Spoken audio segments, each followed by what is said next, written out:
L'assignation en résidence fixe de l'ancien président Ravalomanana a été promulguée le 13 octobre de cette année. D'après le journal officiel numéro 3581 bis, un conseil des ministres s'est tenu le jour du retour de l'ancien chef de l'État. La compagnie Air Madagascar a augmenté le nombre de ses vols pour réduire les problèmes financiers. Mais jusque-là, la compagnie aérienne n'est pas prête de sortir de la liste noire de l'Union européenne.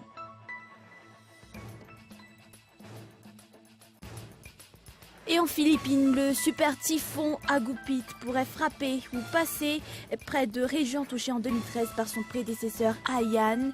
D'après eux, il génère déjà des rafales de vent soufflant jusqu'à 230 km/h et va continuer de gagner en force avant vraisemblablement d'atteindre les îles de l'Est de l'archipel demain.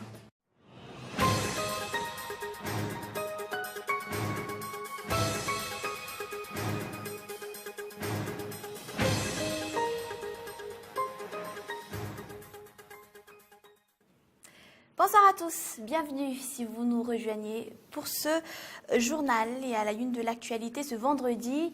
L'affaire Ravalomanana, l'assignation en résidence fixe de l'ancien président Ravalomanana a été promulguée le 13 octobre 2014. D'après le journal officiel numéro 3581 bis, un conseil des ministres s'est tenu le jour du retour de l'ancien chef de l'État et c'est par la voie de cet arrêté que Ravalomanana a été transféré à Diego. Reportage.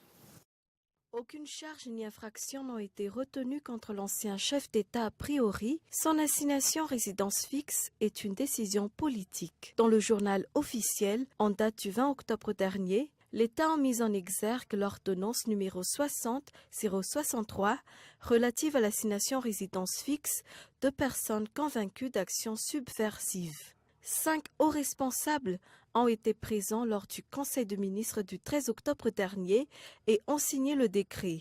Alors que la décision a été motivée par le maintien de la sécurité et l'ordre public, une chose surprenante, le ministre de la Défense, le secrétaire d'État chargé de la gendarmerie, le ministre de l'Intérieur et le ministre du Transport ont prié de leur absence lors du Conseil de ministres. Mis à part le président Razon Armapian, le Premier ministre Kool Roger et le ministre de la Justice, le ministre Rivrakoudvao était présent durant le Conseil du ministre, alors qu'il n'est pas impliqué directement dans l'affaire Ravalomanana, étant donné que c'est le ministère de l'Infrastructure, de l'Équipement et de l'Aménagement du territoire qui lui a été confié. Sur tous les plans, les observateurs politiques ont remarqué que Rivrakoudvao a son dernier mot sur les prises de décision du président Razon Armapian. Le haut commissaire et conseiller aux droits de l'homme au niveau des Nations Unies pointe du doigt la situation à Madagascar à propos des Dahal repentis. Selon Omer Kalameu, l'État doit voir les différentes dimensions de cette situation avant de les réinsérer dans la société. De leur côté, les sociétés civiles tirent la sonnette d'alarme. Certaines disent même que ce ne sont finalement pas tous les Dahal. Olivier Chignal.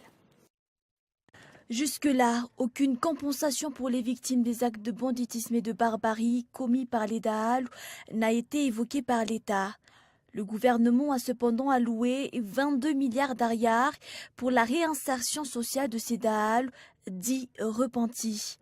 De leur côté, la société civile tire la sonnette d'alarme. Mariara Arnarivnijina, présidente de l'ACAT Madagascar, présente dans le sud du pays, affirme que ces personnes ne sont pas toutes des Dahal. Connaissant la réalité sur le terrain, elle confie que bon nombre d'entre eux ont dû se défendre des attaques des Dahal, mais sont maintenant considérés comme des Dahal. Le haut commissaire aux droits de l'homme au niveau des Nations Unies a mis les points sur les i. Les Dahal doivent être jugés et payés pour leurs actes. L'État doit faire valoir le droit de leurs victimes. Un plan d'urgence avec 22 milliards d'ariari de budget. Vous voyez un peu, donc ça prend en compte démobilisation, désarmement, mais aussi réintégration. Ça, c'est important. Mais il y a une dimension qu'il faut prendre en compte. Oui, le gouvernement a fait beaucoup en faveur des Dahal, c'est bien, mais que dire maintenant des victimes, des populations, des communautés locales? Elles ont aussi été victimes. des exactions des Dahalo. Donc il y a un droit à la réparation des Dahalo. Il y a aussi la question de l'impunité qu'il faut adresser. Les ex-Dahalo, il y en a parmi eux qui ont commis des crimes graves. Ces crimes ne doivent pas être passés par perte de profit. Donc c'est important. L'État doit être plus présent là-bas voilà, pour pouvoir régler ces genres de questions. Omer Kalameu fait part de son point de vue sur la question de la réconciliation nationale. Les Nations Unies attendent également l'amendement de la loi de finances 2015. L'État doit revoir à la hausse le budget alloué aux collectivités territoriales décentralisées, estime Omer Kalameu. La compagnie aérienne a augmenté le nombre de ses vols pour réduire les problèmes financiers, mais même avec un taux de conformité de seulement 59,24%, la compagnie aérienne Air Madagascar n'est pas près de sortir de la liste noire de l'Union européenne. Les détails. La multiplication du nombre des vols, la réduction du coût des billets, l'affrètement d'appareils à plus grande capacité, tels sont entre autres les moyens déployés par la compagnie aérienne nationale pour faire face à ces problèmes financiers. Ainsi, une politique de renouvellement de la flotte qui verra augmenter le nombre des appareils a été lancée. L'objectif est de doper les fréquences, augmenter ostensiblement les dessertes principalement nationales et de parvenir à une diminution sensible du prix de transport, notamment au niveau domestique. Air Madagascar n'est pas encore sorti du gouffre. Le taux de non-conformité est actuellement de 59,24% avec 80 imperfections à redresser contre 300 auparavant. De nombreux efforts sont encore à fournir selon James Angianalsu, directeur général de l'aviation civile de Madagascar actuellement. Les vols long courriers au départ de Madagascar sont très peu nombreux. Selon les informations, un accord de partenariat entre Air Madagascar et Hong Kong sera bientôt conclu. Le gouvernement japonais s'intéresse de plus près à l'investissement à Madagascar. Cet après-midi, Norio Maruyama, directeur général Afrique et représentant du Premier ministre japonais, a rencontré le président Erazona Armapian au palais d'Iavlou. Au cœur de l'entretien, la coopération économique entre les deux pays jusqu'en 2016, mais également la sécurisation des investissements. Nous avons discuté plusieurs choses, questions bilatérales, questions multilatérales et également le grand événement que nous allons avoir, le grand TICAD que nous allons avoir en 2016. Et nous avons également parlé de ce que, en ce qui concerne le Japon, comment le Japon pense notre pays. Et je dis très clairement à M. le Président que le Japon appuie celui qui a été élu démocratiquement et tous les efforts qu'il mène. Nous allons peut-être commencer, si les deux côtés seront prêts, une négociation préalable pour la protection de l'investissement. C'est un sujet très important pour encourager les investisseurs japonais de venir ici et également notre assistance économique. Après Tamatave, Mercy Chips poursuit sa mission de volontariat à Antananarivo. 200 patients seront sélectionnés à Antananarivo. Ils bénéficieront d'une intervention chirurgicale le 18 janvier prochain. Les consultations préopératoires ont débuté aujourd'hui. Après Antananarivo, Mercy Chips se rendra à Majanga, puis à Tuliar. Reportage. Après les interventions sur 700 patients à Tamatave, 200 malades seront sélectionnés à Antananarivo. Les opérations seront planifiées dans le navire de Mercy Ship à Tamatave, mi-janvier. Les malades seront ensuite transférés au centre hospitalier de Tamatave pour les soins post-opératoires. Si la prestation des médecins reste gratuite, la prise en charge du transport des malades n'a pas encore été communiquée par l'organisateur. Les patients sélectionnés recevront une carte jaune d'après Ratouf Juliana, conseiller du ministère de la Santé. La mission du Mercy Ships à Madagascar durera 8 mois. Mis à part les interventions gratuites, les médecins malagasy bénéficieront d'une formation et d'un partage d'expérience. Au terme de la mission de Mercy Ships, les matériels et le reste du stock de consommables reviendront au centre hospitalier de Tamatave. Et voilà, nous passons aux actualités internationales. Les ports philippins ont été fermés aujourd'hui et l'ordre d'évacuer a été lancé dans plusieurs régions à l'approche du super typhon Agupit qui se trouve à l'est de l'archipel. Classé dans la 5e et dernière catégorie, Agupit menace des zones déjà dévastées l'an dernier par le typhon Haiyan qui a fait 7000 morts et 4 millions de sinistrés. Pour l'heure, le super typhon Agupit se trouve toujours à 800 km des Philippines. France 24.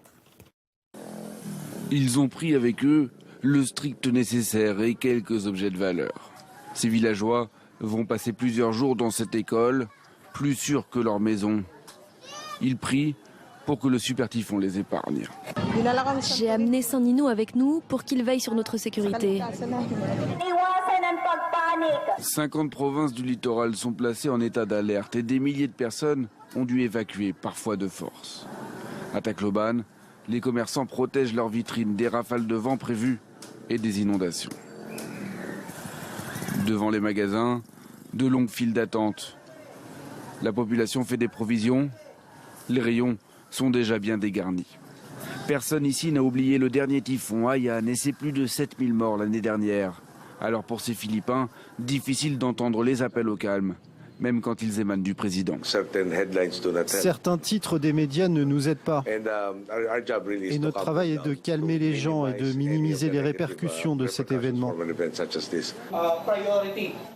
Selon les experts météo, le typhon baptisé Agupit devrait atteindre le centre de l'archipel des Philippines dès samedi, avec des vents soufflant à plus de 230 km/h. Il devrait emprunter la même trajectoire que le dernier typhon.